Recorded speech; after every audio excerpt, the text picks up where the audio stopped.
गुजरेगा और फिर हमें नहीं पता कि क्या हो जाए। कमरुज़्ज़मान कायरा साहब हमारे साथ मौजूद हैं। पाकिस्तान के सीनियर तरीन सियासतदानों में शुमार हैं, एडवाइज़र हैं प्राइम मिनिस्टर के कश्मीर अफेयर्स और गिलगित पे। पीपल्स पार्टी के एक बहुत ही सीनियर मेंबर हैं और फेडरल मिनिस्टर भी रह चुके हैं इंफॉर्मेशन के। कायरा साहब बहुत बहुत शुक्रिया। अस्सलाम वालेकुम। वालेकुम अस्सलाम।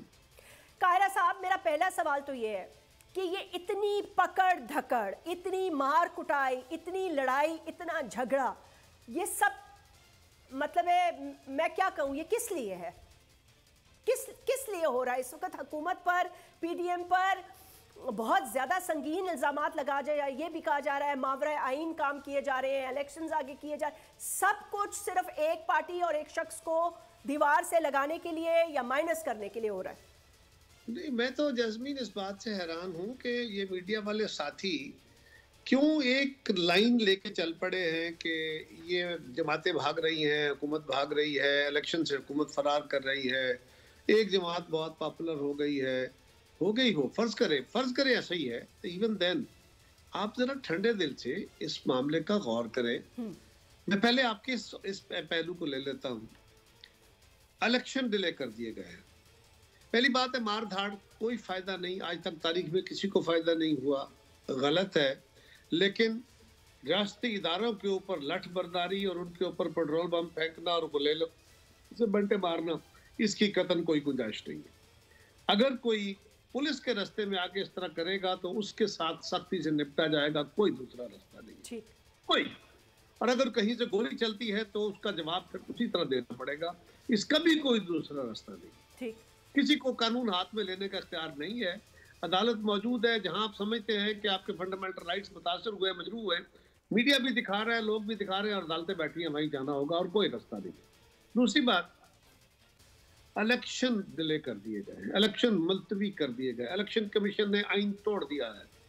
क्या इलेक्शन कराना इस वक्त मुमकिन है कि इलेक्शन मुलतवी जानबूझ के कर दिए गए हैं?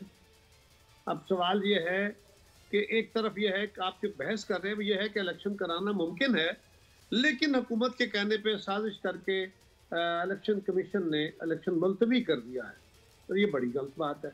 अगर तो वाकई ऐसा हुआ है तो बिल्कुल ये आइन से वायलेशन है, ये आइन से इनहराफ है। अब दूसरी तरफ देखिए, इलेक्शन कमीशन क्या कह रहा है?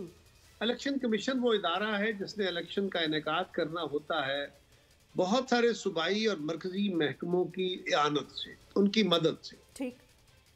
उसमें सिक्योरिटी की जिम्मेदारी फौज के पास होती है और पुलिस के पास होती है। इलेक्टोरल प्रोसेस को कंडक्ट कराने की जो रिटर्निंग अफसर और वो इस तरह का अमला है वो अदलिया देती है, और जो इलेक्शन के फील्ड स्टाफ होते हैं, प्रिजाइडिंग अफसर होते हैं, असिस्टेंट प्रिजाइडिंग बाकी लोग होते हैं, वो जिम्मेदारी प्रोविंशियल गवर्नमेंट्स के और फेडरल गवर्नमेंट के इदारों से लोग लेके की जाती है। ठीक। ये इलेक्शन के इनेकाद का तरीका है। इलेक्शन कमीशन ने डेट दे दी, उस डेट के मुताबिक प्रोसेस शुरू हुआ। प्रोसेस में इलेक्शन कमीशन ने अदलिया को लिखा कि रिटर्निंग अफसर दे, उन्होंने कहा हम नहीं दे सकते। क्या लिखा या नहीं लिखा? अगर अदलिया ने ये लिखा कि हम अब रिटर्निंग अफसर नहीं दे सकते तो ये फेडरल गवर्नमेंट के साथ कोई कनावेज तो नहीं है ना, ऐसा तो नहीं है ना। अब नहीं। उसका इलाज कर दिया गया कि एग्जेक्टिव से दे दिए गए, चले मुतबादल हाल है। हम एग्जेक्टिव से इसलिए नहीं देते कि एग्जेक्टिव पे इल्जाम रहता है कि जी हुकूमत के कहने पे चलते हैं, लेकिन चले हो गया। अगला काम था, इलेक्शन कमीशन ने मीटिंग की फौज के साथ। उनकी जिम्मेदारी होती है कि पाकिस्तान के हालात के तहत जब तक फौज का अमला तैनात नहीं होता इलेक्शन का फेयर एंड फ्री इनेकाद मुमकिन नहीं होता। वो सिर्फ पोलिंग स्टेशनों पे नहीं होते, वो तो पूरा पोलिंग मटेरियल दे के जाते हैं, अपनी निगरानी में रखते हैं, प्रिजाइडिंग अफसरों को पोलिंग स्टाफ वहां फराहम करते हैं, उनसे रिजल्ट इकट्ठे कराते हैं। एक लंबा सारा काम है। उन्होंने फौज से कहा, फौज ने कहा जी कि हम इस पोजीशन में नहीं है कि हम हर पोलिंग स्टेशन पे और माजी की तरह की ड्यूटी अभी अदा कर सके, अभी। इसलिए उन्होंने इनकार नहीं किया। उन्होंने कहा जी कि हमारी बहुत बड़ी डिप्लॉयमेंट इस वक्त है, apart from our regular duty जो सिक्योरिटी की है, वो इस वक्त मुल्क में मर्दमशुमारी हो रही है। मर्दमशुमारी में हमारे बहुत बड़ी तादाद में फोर्सेस इस वक्त लगी हुई है, पूरे मुल्क के हर गांव, हर करिया, हर महल्ले में। अच्छा, क्या ये ऐसा हो रहा है कि नहीं? हो रहा है क्या फौज वहां इन्वॉल्व है कि नहीं है।